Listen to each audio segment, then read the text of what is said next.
दोस्तों, country dog इस YouTube channel पे मैं रोहिणी आप सभी का तहे दिल से स्वागत करती हूँ। इत्र से कपड़ों को महकाना कोई बड़ी बात नहीं है। मजा तो तब है जब खुशबू किरदार से आए, और किरदार बनते हैं कड़ी मेहनत और लगन से। आज के प्रोग्राम में डांसिंग क्षेत्र से जुड़ा ऐसा ही एक किरदार हम आपके लिए लेकर आए हैं। आइए तो करते हैं उन्हीं से बातचीत।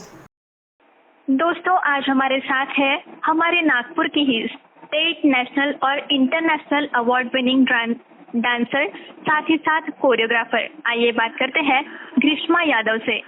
ग्रीष्मा नमस्ते, आज के इस प्रोग्राम में मैं आपका तहे दिल से स्वागत करती हूँ। नमस्ते। ग्रीष्मा, सबसे पहले हम आपके बारे में जानना चाहेंगे, आपका एजुकेशन क्या हुआ है? जी, मेरा एजुकेशन में कंप्यूटर सॉफ्टवेयर हूँ। ओके। और अभी मेरा इंजीनियरिंग कंप्लीट हो गया है। अच्छा, तो ग्रीष्मा मैं आपसे एक सवाल ये अभी पूछना चाहूंगी कि जैसे आपका इंजीनियरिंग हुआ है और कंप्यूटर से आपका एजुकेशन हुआ है, तो ये कंप्यूटर और इंजीनियरिंग, उसके बाद ये डांसिंग, कोरियोग्राफर, ये आपका सफर कैसा है? एक्चुअली दोनों में बहुत ज़्यादा डिफरेंस है। मैं कभी इंजीनियर बनना नहीं चाहती थी, बट स्टिल मैं करीबन जब 2.5 साल की थी तब से डांस कर रही हूँ। और पहले तो ऐसा हुआ कि जस्ट एरिया में मम्मा डांस, मतलब घर पे ही मम्मी डांस सिखाती थी और मैं बस मम्मा को देखा करती थी। तो वो देखने के थ्रू मैं मिरर में जाके खुद डांस करके देखती थी, एक्सप्रेशन करके देखती थी कि मुझे आता है क्या। तो मम्मा ने एक दिन देखा मुझे और मम्मा ने देख के कहा कि शायद ये डांस कर सकती है, क्योंकि मम्मा बहुत अच्छी डांसर है मेरी। एंड देन फिर उसके बाद में मम्मा ने मेरे को फर्स्ट डांस सिखाया, जिसमें जो सॉन्ग था मेरे ख्वाबों में जो आए। एंड देन यही गणपति एंड दुर्गा अष्टमी हुआ करती थी और उसी में एरिया में ही मैं परफॉर्मेंस दिया करती थी। और करीबन ऐसे ही मैंने 4 साल 4 इयर्स की हुई मैं। तो सचिन सर है मेरे, तो उन्होंने देखा और उन्होंने फर्स्ट स्टेज मुझे, मतलब एरिया से बाहर निकाल के उन्होंने फर्स्ट डेयरिंग दिया मुझे स्टेज की। और फिर उसके बाद में ऐसा हुआ कि वो स्टेज के अलावा भी मुझे और प्रोग्रेस, उनको ऐसा लगता था कि मैं और प्रोग्रेस करूं और कहीं अच्छे प्लेटफॉर्म में जाऊं। तो उन्होंने मुझे बोला कि आप एक जय सर है, जय कैतवास सर, मेरे सर है वो, जिन्होंने मुझे ट्रेन किया है प्रॉपरली। फिर उसके बाद में वो आए और उसके बाद में उन्होंने मुझे डांस सिखाया। घर पे वो कोचिंग देते थे मुझे मेरे डांस की। और फिर उसके बाद में ऐसे करते करते मैंने विदर्भ लेवल, फर्स्ट मेरा जो था तो वो विदर्भ लेवल था। एंड देन कभी कभी ऐसा होता था कि मैं मतलब स्टार्टिंग था, तो स्टार्टिंग में कोई भी इंसान कुछ भी हो तो वो जीत के नहीं आता है, तो राइट मैं ऐसी कॉम्पिटिशन्स खेलती गई। बट स्टार्टिंग था तो मुझे अवार्ड्स नहीं मिलते थे, मैं घर पे रो के आती थी। तो समटाइम ऐसा होता था कि मम्मा तो ठीक है, मम्मा मुझे लेके जाती थी डांस कंपटीशन में, पर पापा अलाउ नहीं करते थे। और फिर उसके बाद में सारी चीजें हुई और कॉम्पिटिशन्स लेवल खेलते खेलते खेलते देन फिर बड़े लेवल पे जाना, फिर उसके बाद में और कॉम्पिटिशन्स करना। तो ऐसे मेरी सारी जर्नी स्टार्ट हुई। एक बात मैं यहाँ पे ये पूछना चाहूंगी कि जैसे ये आपकी जर्नी के बारे में अभी आपने जैसे बताया, तो फैमिली का सपोर्ट उतना नहीं था, ऐसे ही लगा आपके आंसर से। तो क्या बताएंगे आपकी फैमिली का सपोर्ट कैसे था? जैसे मम्मा का सपोर्ट था आपको, तो पापा का नहीं था, तो फिर ये जो सिचुएशन थी ये आपने हैंडल कैसे करी? और आपका जो एजुकेशन था, या फिर आपका जो एजुकेशन हुआ है, तो ऑब्वियस पेरेंट्स को यही लगता होगा कि जो एजुकेशन हुआ है उसी में आगे जाके आपका करियर करना चाहिए, उसी में कुछ तो भी अच्छा करना चाहिए। लेकिन ये बहुत बड़ी बात रही होगी आपके लिए कि आपको उनके अपोज में जाके या फिर उनका सपोर्ट ना होते हुए भी आप इस फील्ड में आए। तो क्या बताएंगे आप कि किस तरीके का सपोर्ट आप चाहते थे और वो जो मिला नहीं है, और ना मिलने के बावजूद भी आपने ये सारी चीजें फिर कैसे की? एक्चुअली स्टार्टिंग ऐसा था कि मतलब जब डांस कॉम्पिटिशन्स होते थे तो मम्मा ना छुप छुप के मुझे लेके जाया करती थी। पापा बिल्कुल अलाउ नहीं करते थे मुझे कि मैं एटलीस्ट डांस करूं, या फिर पापा कभी नहीं चाहते थे कि मैं डांस फील्ड में जाऊं, क्योंकि पापा ऑलवेज सेड कि अपनी बेटी को क्या नचनिया बनाएगी क्या, ये टोन रहता था उनका। तो कभी कभी ऐसा होता था कि मम्मा छुप छुप के मुझे बाहर लेके जाती थी, कॉम्पिटिशन्स में लेके जाती थी। पापा नहीं अलाउ करते थे, पूरे एरिया वाले मम्मा को गलत बोलते थे। मतलब वो जो वर्ड्स थे, आई स्वेयर मैं उनको बोल नहीं सकती, लेकिन वो जो एरिया के वर्ड्स थे कि बिजनेस करवाती है लड़की से, और बहुत छोटी थी मैं उस टाइम पे। तो कभी कभी ऐसा होता है कि हम लोग को सारी चीजें छोड़ के, मतलब जो भी स्ट्रगल रहा है वो मम्मा का रहा है। तो एक दिन ऐसा हुआ कि मेरे जय सर घर पे आए, तो उन्होंने पापा से कहा कि तुम क्यों नहीं उसका सपोर्ट करते हो? क्या तुमने कभी बाहर जाके, जैसे नव भारत का एक स्टूडियो है जो पत्रकार वाला जो स्टूडियो है, सर ने कहा कि तुम वहां जाके देखो, तुम्हारी बेटी के हर एक दीवारों पे फोटोज दिखेगी। एंड पापा को किसी बात का मतलब ऐसा लगता था कि बोलने पे भरोसा नहीं होता था। पापा ऑफिस से ही उधर गए ऑफिस में, एंड वो उन्होंने देखा कि यार सच में मेरी बेटी की फोटोज जो थी हर दीवारों पे थी। तो पापा जब घर पे आए तो पापा ने कहा एकदम से मम्मा को कि आज से तू नहीं, मैं भी अपनी बच्ची को कंपटीशन में लेके जाऊंगा। तो वो अलग खुशी थी मेरे लिए कि पापा भी मेरा सपोर्ट करने लगे। अदरवाइज पूरे एरिया वाले अपोजिट में थे मेरे। हम लोग कभी कॉम्पिटिशन ऐसा होता था कि रात रात भर कॉम्पिटिशन चलते थे। मॉर्निंग प्राइज डिस्ट्रीब्यूशन होता था, जो राज्य स्तरीय लेवल होता है, नेशनल लेवल होता है, उसमें कॉम्पिटिशन रात भर चलते। तो उसके बाद में जब सारी चीजें होते गई, तो मैं कभी ये नहीं चाहती थी कि मैं कोरियोग्राफर बनूं, कभी नहीं चाहा कि मैं पेरेंट्स का सपना था कि मैं डॉक्टर बनूं। तो मैंने जैसे साइंस फील्ड लिया, देन उसको भी क्रॉस आउट करके मैं कंप्यूटर टेक्नोलॉजी में गई। और उसके बाद में ऐसा हुआ कि पापा बोले कि ठीक है, ये डांस वगैरह सब ठीक है, इट्स ओके, सारी चीजें होते रहेगी, पर आपको कुछ तो डिग्री चाहिए, कुछ तो एक क्वालिफिकेशन चाहिए। अगर आपको आगे बढ़ना है तो आपको ये सारी चीजें करनी पड़ेगी। तो उस टाइम पे ऐसा था कि मैं कोरियोग्राफी करती थी, स्कूल्स की कोरियोग्राफी करती थी, इवेंट्स लेती थी, बट उस टाइम पे ऐसा लगा कि ठीक है यार, मुझे क्वालिफिकेशन में भी उतना ही ध्यान देना चाहिए। तो मैंने एक साल ड्रॉप किया, एंड देन फिर उसके बाद में मैंने एडमिशन ली और मैंने अपना इंजीनियरिंग कंप्लीट की। और फिर उसके बाद में सारी चीजें कंप्लीट होती गई, और फिर उसके बाद में रहता है ना, इंजीनियरिंग कर लिया, अब क्या तो जॉब। तो जॉब के लिए जब ऐसा हुआ कि मुझे मियान में गई, मेरा सिलेक्शन हुआ, मियान में जॉब लगी, बट वो जो पैशन था कि यार कंप्यूटर पे बैठ के मुझे टिप टिप टिप करना है, तो वो सारी चीजें मुझे ना ऐसा लग रहा था कि नहीं, मैं कुछ तो भी पीछे छोड़ रही हूँ। जो मेरे अंदर का टैलेंट है, जो मेरा अंदर का पैशन है, मैं वो शायद पीछे छोड़ रही हूँ। देन फिर उसके बाद ऐसा हुआ कि मैं जैसा वही जॉब ढूंढ रही थी, मैंने बोली ठीक है, अभी कंप्यूटर कर लिए तो हमको जॉब तो इसी में करना है। मैंने कभी नहीं सोचा था कि मैं एक डांस टीचर बनूं, एक डांस कोरियोग्राफर बनूं। तो मुझे सडनली एक डांस मतलब स्कूल से, टीसीसी स्कूल से ऑफर आया, और मैं जस्ट वहाँ इंटरव्यू दिया और मेरा सिलेक्शन हो गया। मैं आज वहाँ पे डांस टीचर हूँ। और इसी दौरान मेरी सारी मतलब सारा स्ट्रगल जो था, वो सारा चीजें जो मैं आज यहाँ पे हूँ, वो सिर्फ अपने मम्मी पापा के इस पे हूँ। क्योंकि आज मम्मा नहीं रहती, मम्मा 2-3 बातें मेरे लिए नहीं सुनते, क्योंकि मम्मा को जो बोला गया था उस टाइम पे, क्योंकि आज इतना क्रेज हो गया है डांस का, पहले उस टाइम पे नहीं था, बिल्कुल नहीं था। आज से करीबन 10 साल पहले तो बिल्कुल ही डांस का क्रेज नहीं था, क्योंकि सब लोग मेरे एरिया के यही बोलते थे कि बेटी डांसर बनाएगी। डांसर मतलब डांस की फील्ड जो बोला गया है, डांस की फील्ड को बहुत गंदे तरीके से बोला जाता है कि एक डांसर को जो लोग देखते हैं वो सिर्फ ऐसा लगता है कि वो बुरी निगाहों से ही देखते हैं। बट आज जो डांसर की फील्ड है वो बहुत हाई लेवल पे चली गई है। मोस्टली आज हर घर में, हर 3 घर में छोड़ के आज कोरियोग्राफर्स होंगे और डांसर्स भी होंगे। तो ये फील्ड को ले जाना, मतलब कोरियोग्राफी करना इतना इजी नहीं था। कोरियोग्राफर का मतलब ही ऐसा होता है कि तुमको सारी स्टाइल्स एक साथ आनी चाहिए, सारी चीजें एक साथ आनी चाहिए। आपको प्रैक्टिकली नहीं, आपको थ्योरी नॉलेज भी चाहिए। ऐसा नहीं कि आप एक डांस एक स्टाइल से आपने कोरियोग्राफी कर ली, आप क्लासिकल में हो तो क्लासिकल ही कर लिए। मुझे ऐसा बहुत सारे लोगों ने बोला गया कि ग्रीष्मा कभी हिप हॉप डांस नहीं कर सकती, ग्रीष्मा कभी बैले डांस नहीं कर सकती, ग्रीष्मा कभी अदर स्टाइल नहीं कर सकती, क्योंकि मैं बेसिक जो जनरल मेरा स्टार्टिंग से बेसिक था वो मेरा क्लासिकल पे था।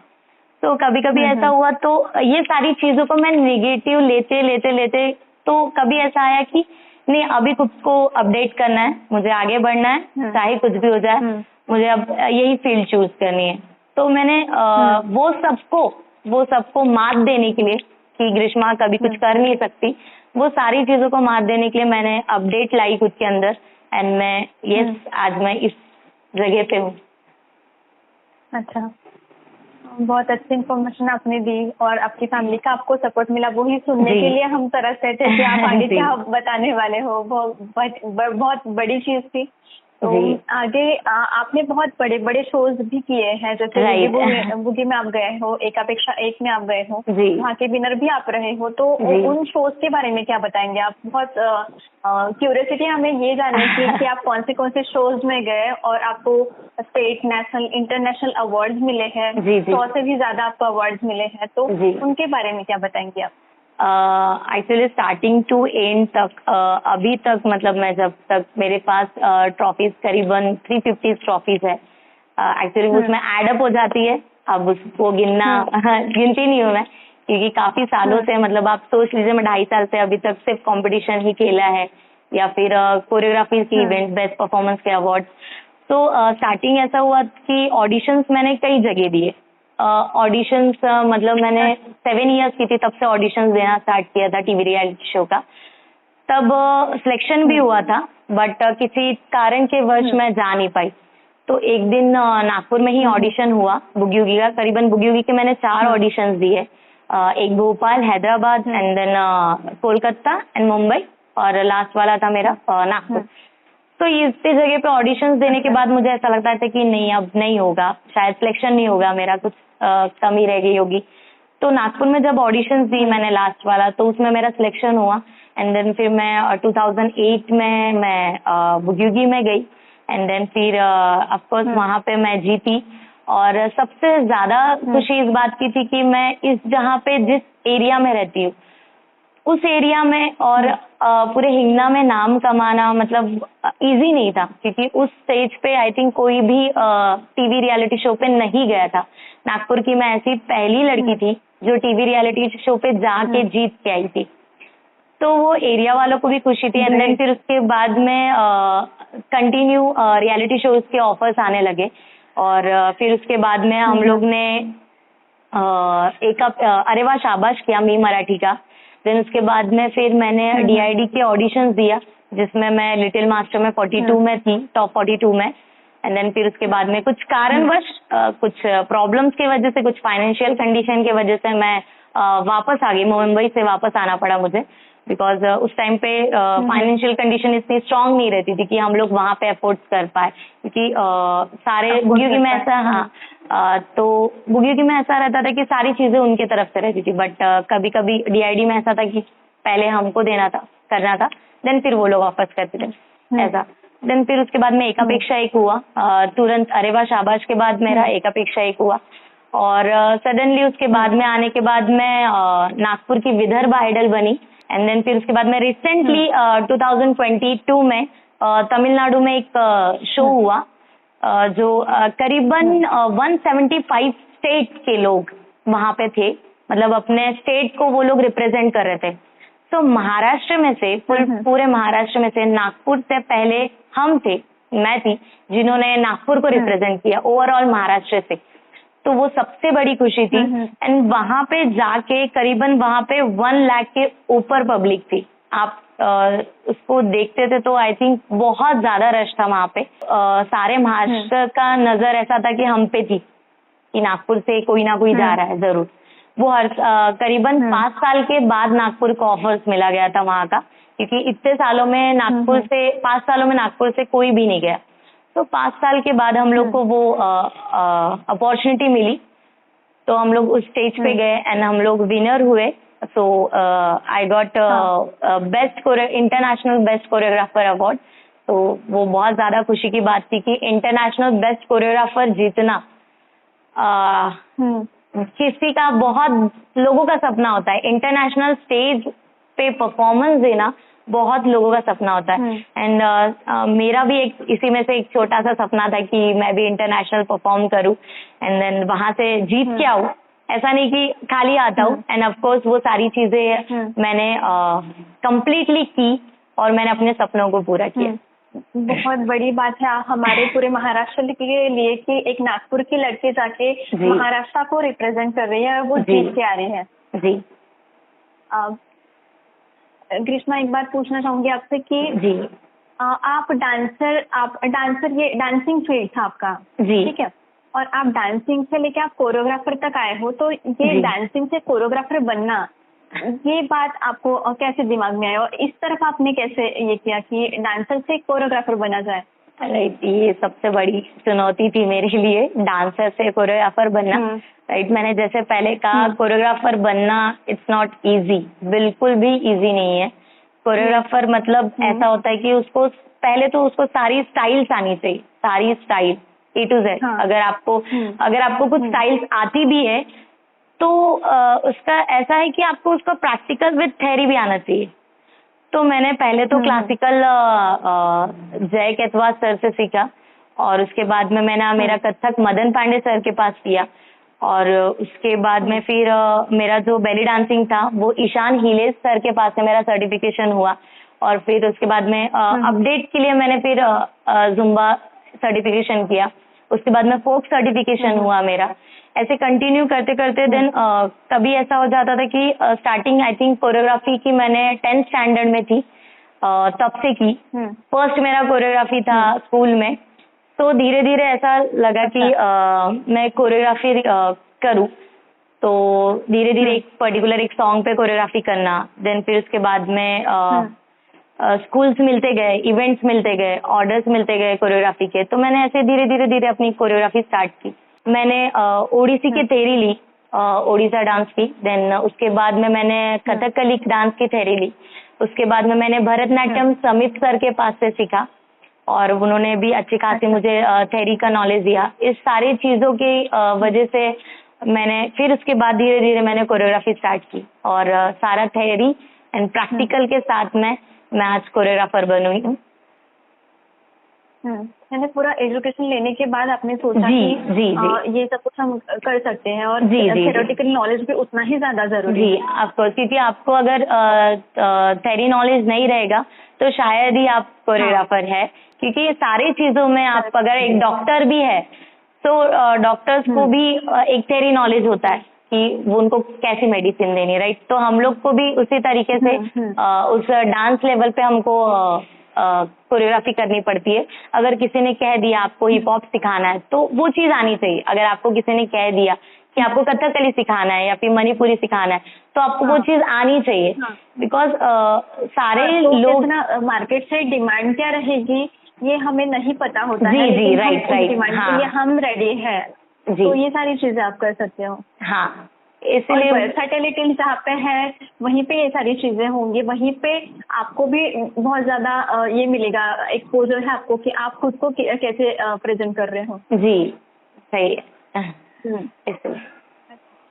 ग्रीष्मा, एक लास्ट क्वेश्चन आपसे ये करना है कि अभी आपकी जो कोरियोग्राफी जो आपकी चल रही है अभी, आपको इतने सारे अवार्ड मिले हैं, एक नागपुर की एक लड़की इतना बड़ा कुछ सभी काम कर रही है, हमारे लिए बहुत ही गर्व की बात है वो। तो अभी आपकी आगे की जर्नी क्या रहेगी ग्रीष्मा? देखिए, ऐसा तो है कि अभी तो सिर्फ कोरियोग्राफी कर रही हूँ और मैं अब यही चाहती हूँ कि जो मेरे स्टूडेंट्स हैं डांस के वो आगे बढ़े और मैं उनको सपोर्ट करूँ। जैसे ऑफकोर्स एक कोरियोग्राफर, एक गुरु यही चाहता है कि उसका जो शिष्य है वो आगे बढ़े। जैसे अगर मेरे गुरु ने चाहा है तो मैं आगे बढ़ी हूँ आज उनकी खातिर, वो मुझे सिखाए तब मैं आज लोगों को कुछ सिखा पा रही हूँ। अगर वो नहीं सिखाते तो मैं आज कुछ नहीं होती।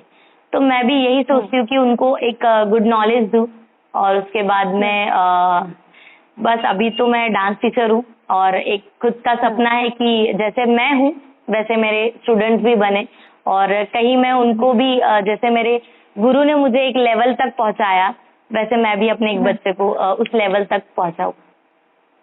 अच्छा, और आपने जो स्ट्रगल से आपका ये जो जर्नी स्टार्ट किया था जी, तो आप ऐसे लोगों से या फिर ऐसे जो यूथ जो है जो इसमें आना चाहते हैं उनको भी बहुत स्ट्रगल करना पड़ता है, क्योंकि ये डांसिंग फील्ड में जाना इजी चीज नहीं है, घर के लोग अलाउ नहीं करते हैं जी। आप उनके लिए क्या बताओगे? मैं सिर्फ उनके लिए ये कहती हूँ कि ये समय माँ बाप का सुनना है, बिल्कुल सुनना है, पर जो माँ बाप चाहते हैं वो भी आप पूरा कीजिए, क्योंकि डांस ऐसी फील्ड है कि जिसमें आपका बॉडी अंदर का सोल डांस करता है, आपको उसमें पैशन है।